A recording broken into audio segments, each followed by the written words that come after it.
again to give us some sense of the topography out here.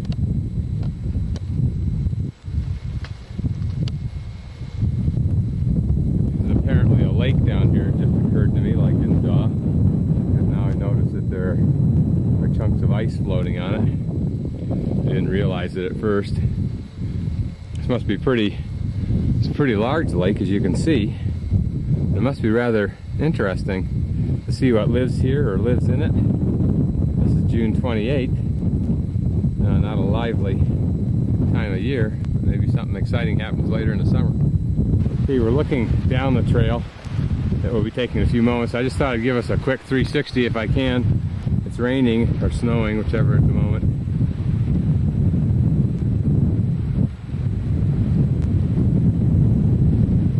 Yeah, it's raining.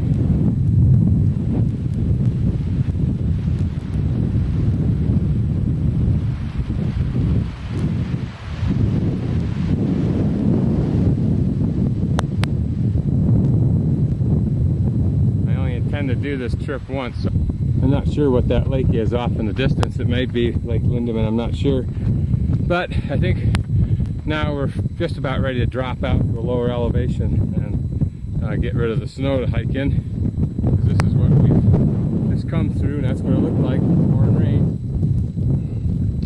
Doesn't help the lens much.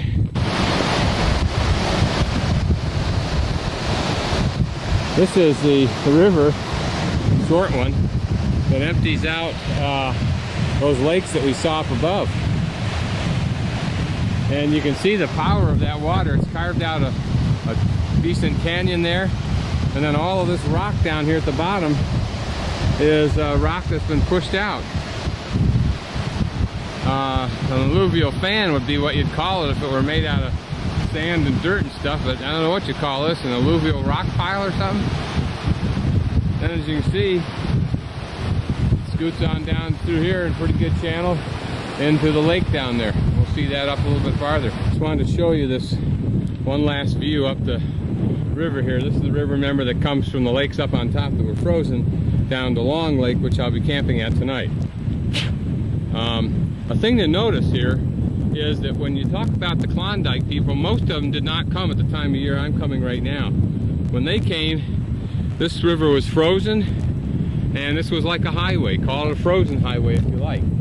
But they could really crank down through here with big sleds, big freight sledge, as well as with dog sleds. So this was kind of a highway, made the going fairly easy, because frankly, as you can see, it was downhill with their load. Sometimes they'd carry as much as 900 pounds on a sled. It's a pretty little tarn. It overlooks, swing around, Long Lake down there. If it's a long lake, guess what probably made it? And I'll camp down at the far end of that, wherever that is. Better get another shot. Long lake. Rain.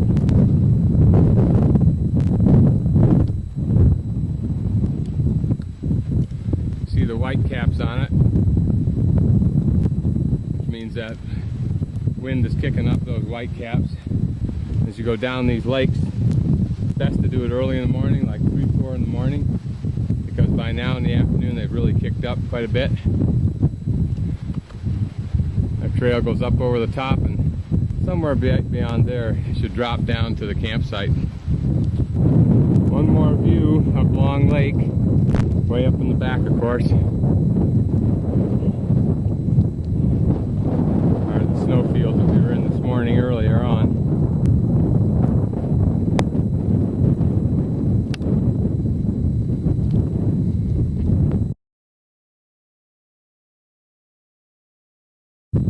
This is where Long Lake comes in to what they call Deep Lake, and I assume down there somewhere is the camp spot for the night. Probably on the other side of that bridge would be my guess. And then we'll hike down through here to Linderman Lake and down to Bennett Lake, probably 10 miles, something like that.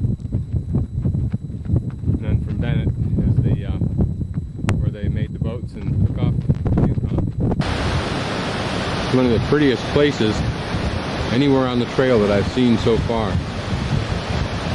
The drama of this little lake or river cascading from one lake down to another. Really beautiful.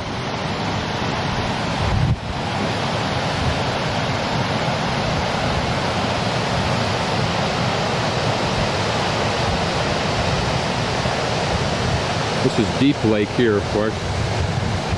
Why they call it that, I don't know. I don't know if it really is deeper than the other one, Long Lake.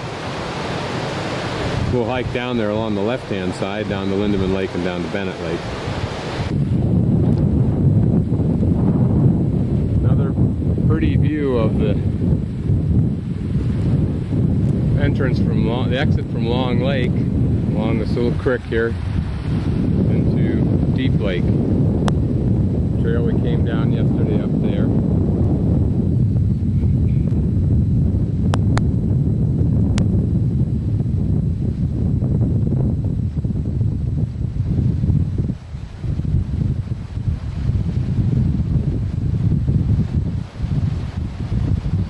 We'll wander down the lake there and then further on down. Everywhere here, everywhere you go, are artifacts of some sort. Some refuse, some debris left over from that time.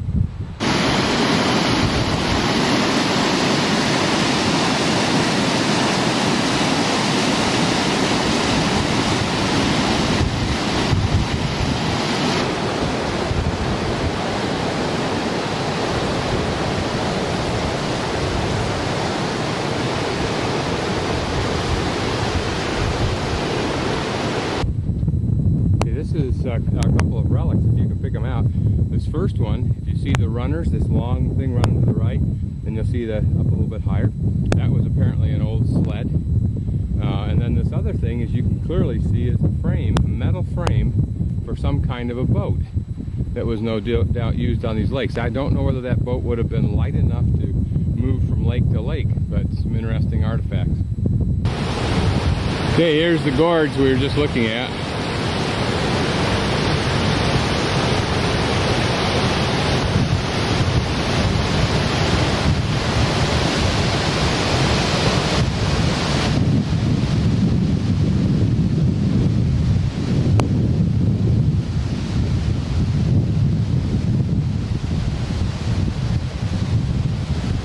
In the wintertime, this gorge is apparently so much filled with snow that sleds and so forth can go right up it. Seems kind of unbelievable now, but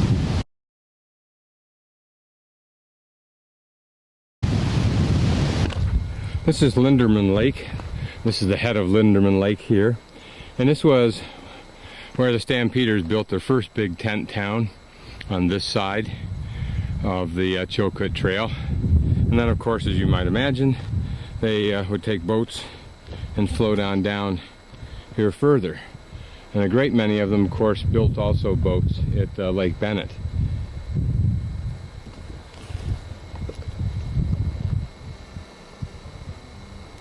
We'll travel down the course of that. Here also is a picture. Don't know how well this video will pick it up.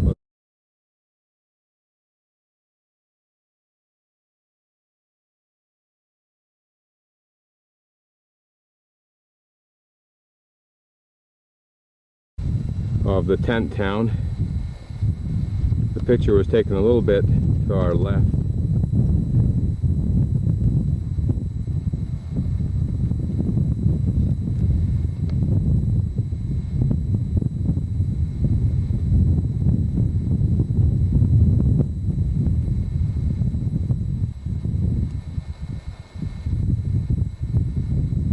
Okay, this is a photo of the tent city at Linderman.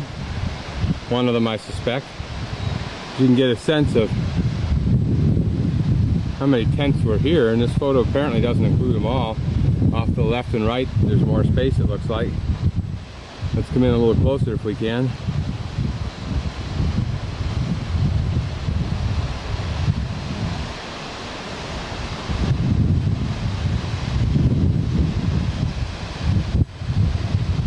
Not a very good photograph, and particularly blown up in this situation.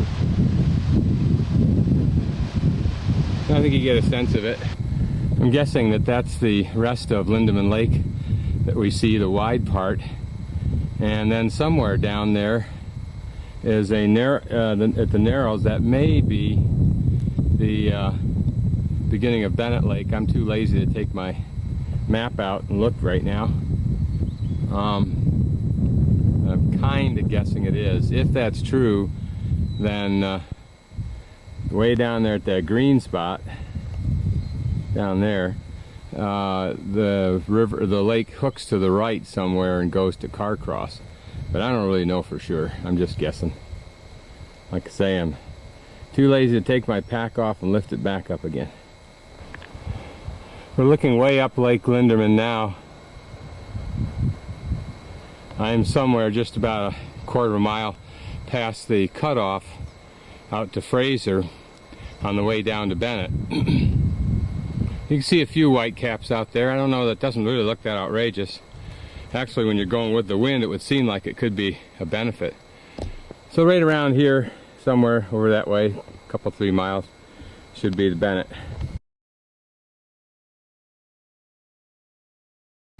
That's Lake Bennett.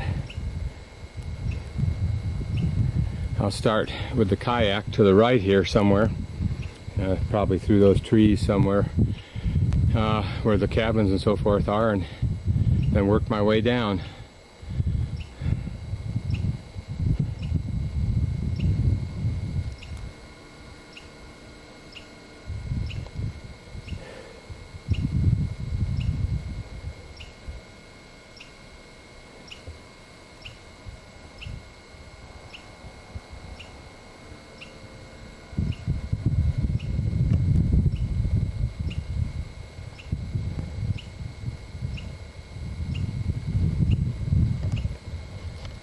Okay, this is Lake Bennett, the south end, or the headwater end. It's actually really not the headwater for the Yukon. We saw that yesterday when we crossed over the pass through the snow and the fog. St. Andrew's Church up there, and we'll go up and take a closer look at it.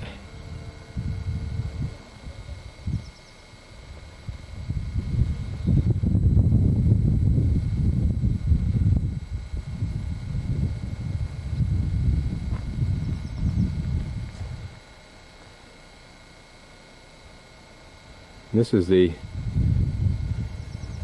I hate to call it the old White Horse Railroad Station, but it is in the sense that it doesn't operate anymore. Last year it shut down. Apparently not enough business, which is too bad. It's a pretty darn nice facility.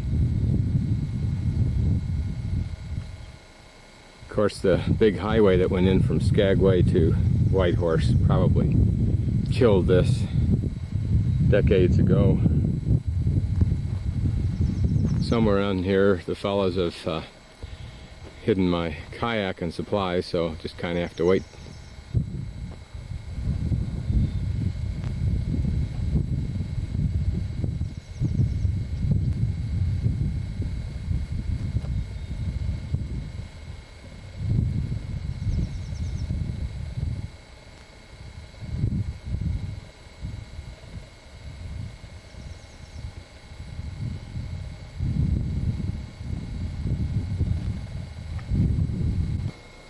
This is the headwaters now of Bennett, the old railroad station. The cabins there were cabins used by employees. Now they're used for any number of different things, some related to the railroad, some not.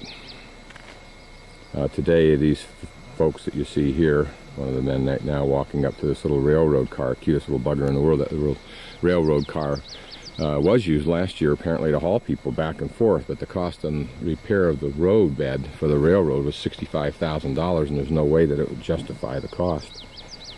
But these people actually are up here to do environmental exploration on a diesel tanker that fell over into the water somewhere down lake.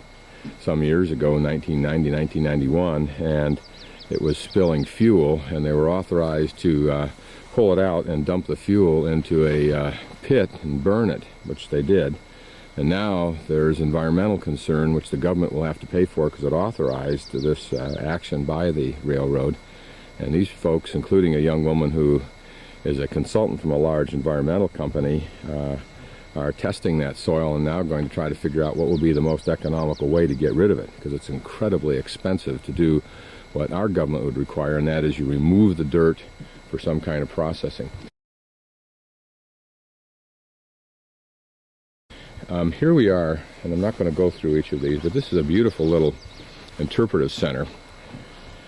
And what I think is fascinating is that this whole little interpretive center right here, and I'm just going to scan through this. The first 4 panels deal with the seasons: spring, summer, autumn, winter, then the traditions, the heritage, trade and travel and commerce and voyages, the packing business, the gold rush, and the changes connections. But everything in this interpretive center is devoted to the native Canadians, or Indians, if you will.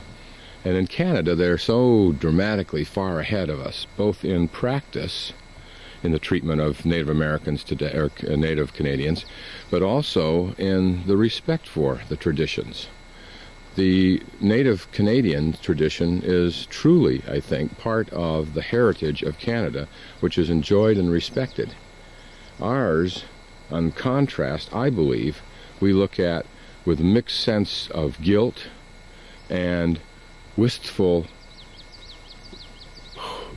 hope that we could restore some of it, and a certain guilt that we destroyed what we destroyed so voraciously, which means rampant with greed.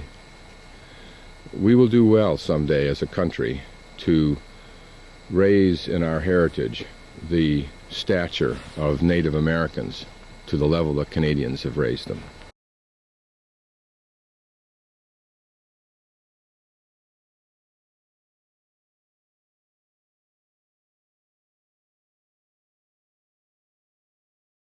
Now we'll walk up and take a look at St. Andrew's Church up here.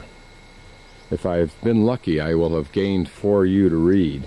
I know you don't consider that lucky, but if I have been lucky, I'll be able to get a hold of a diary that I read on the trail of a young boy who worked on this, and he talks about having spent the day working on it. Okay, here we have a fairly close look at it.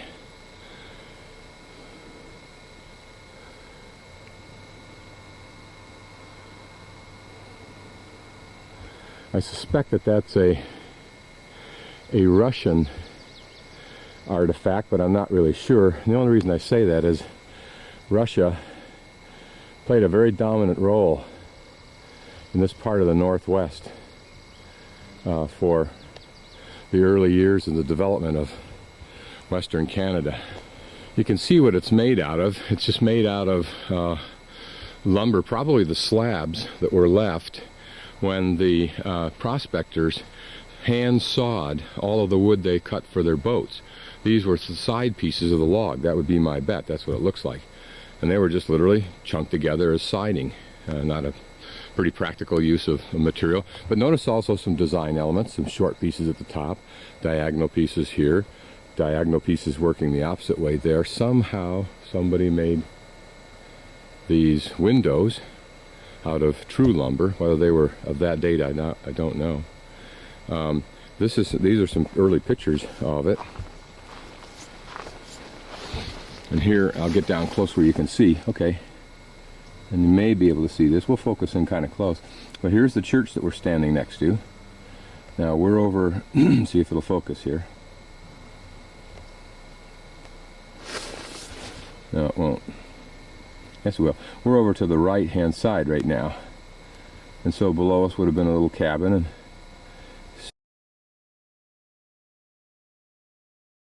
series of other little cabins. Here a fairly big shed down here, probably for warehousing goods. And you got them a certain distance, they bring in the rest of the, you could store them in here. Some of the artifacts, mainly just, as you might guess, corrugated metal for roofs. Here's some kind of stove. There was a particular kind of stove called the Klondike stove, and this might have been it. Relatively thin metal. Don't know if it was or not, but it might have been.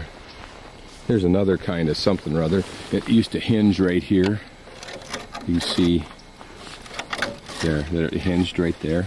You know, when I look at something like this that's 100 years old, it was used by men, and I think of the price of hauling it across here. One of the things I think about is, what was it like when it was brand new? What did it look like?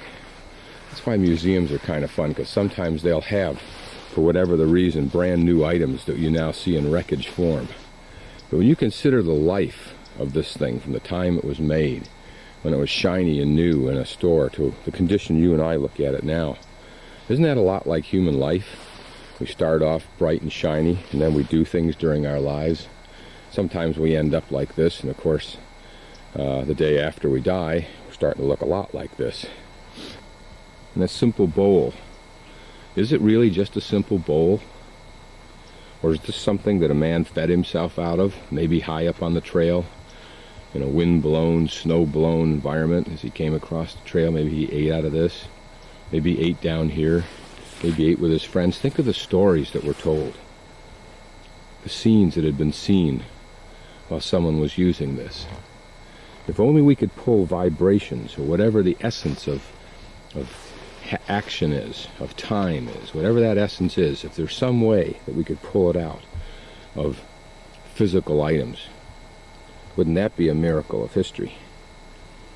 Remember, there was a time when people thought that we just breathed something in the air. There was something peculiar about the air, or peculiar about electricity, but they didn't understand it. Maybe there's some essence in things that we don't understand, that someday science and technology will develop access to. Now this one's got to get you. The remains of a bicycle. It looks like a pretty small bicycle. But was it small because it was for a child? Or is it small because it weighed less and would be easier to bring over? And what did they intend to do with it? Did they intend to ride the snow, ride the ice to Dawson? There was one man that James Michener talks about in Alaska. This was far way up on the Yukon, that wanted to see his woman, and she was down the Yukon, I think 50, 60 miles or whatever it was, then across the mountain range and down to another river.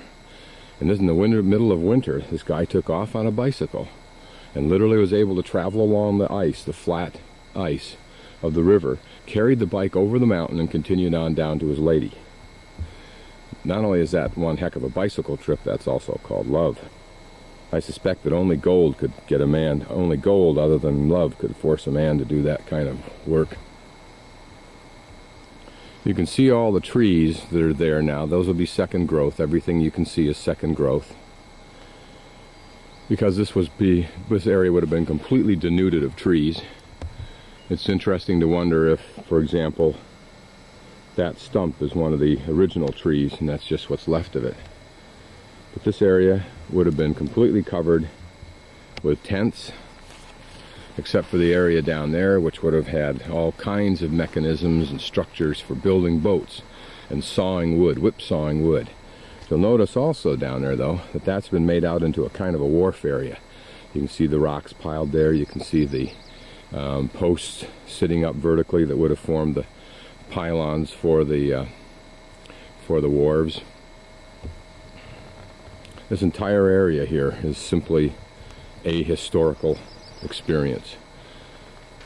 Whenever I'm in places like this, what I always try to sense, and sometimes it happens quite naturally, like a native Indian experience, is I try to feel how it felt to be here. I try to imagine this place covered with tents, of men and women walking here and there, of saws ever all day long, day after day, grinding as they rip apart wood, the sound of hammers and nails as wood being made into boats, the yells as people encounter people that have come down the trail that they'd seen before. Okay, here's another pile of junk, and I just thought we'd stop at it for fun. But some of the artifacts here, here's a heavy piece of plate. No, not heavy, but about 3/8 of an inch maybe. That would of course been for some kind of a stove.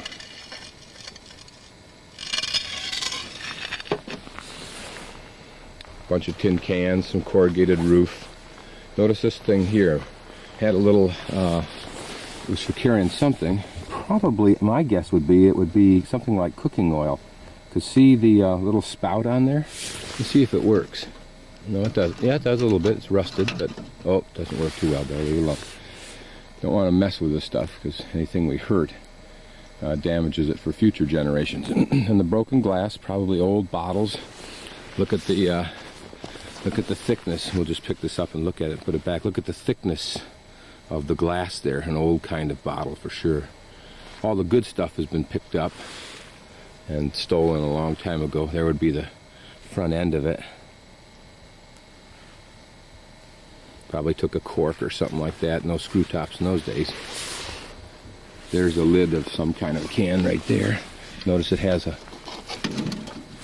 some kind of little metal thing on it for some reason. I don't know what the purpose of that would have been. Some technology of yesterday. There are their cans. May seem like dumb stuff to you, and I don't begrudge you that. I find this stuff kind of interesting, and others may not. Don't feel funny if you don't. You're welcome to laugh. Here's something kind of neat. Some guy took this thing here and punched holes through it to make a sieve out of it of some sort. Or maybe for a flour sifter. A man-made, in the field made flour sifter. It's interesting to me to look at these things and try to figure out something from it. It's kind of like a mini detective work. Okay, one last sweep of the things you guys can't stand to be without, and that's to look at more tin cans. There's a whole pile of them down here. This whole little bench is all filled with them. Notice these shelves, like right where those cans are there. It's kind of a flattened out area, and it terraces down, several little terraces. This was my campsite. It's right at Bove Island. It's not on Bove Island. That's Bove Island. I'll go up and hook around to the left. It's been a great morning so far. I burned the only cereal I've tried to cook. Second or third time I've tried to do something, I've screwed that up. Then I broke one of the 2 bottles of syrup that I had, which didn't create too much of a mess, but it's something I really look forward to having on cereal. That's another piece of stupidity. Hopefully I can finish off the day with some positive results, because I'm starting off really stupid.